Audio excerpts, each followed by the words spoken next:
தெய்வமே இந்த உலகத்தை காப்பாத்துறதுக்காக தானா ஒரு இடத்துல உருவானால் அந்த இடத்துக்கு பேர் என்ன?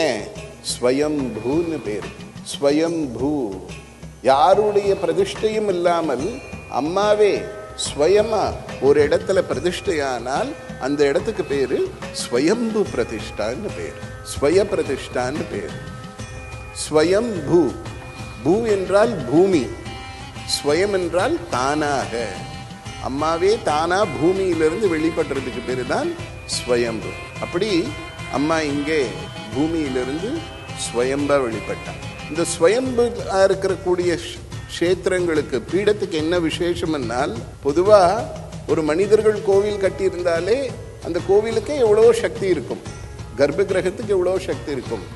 ஆனால் அம்மாவே ஒரு நாளை முடிவு பண்ணி தானே ஒரு இடத்துல வந்து ஸ்வயம்பா பிரதிஷ்டை ஆகும்போது அந்த இடத்துல வழக்கமா இருக்கிற கோவில்களை விட பல மடங்கு சக்தி இருக்கும்.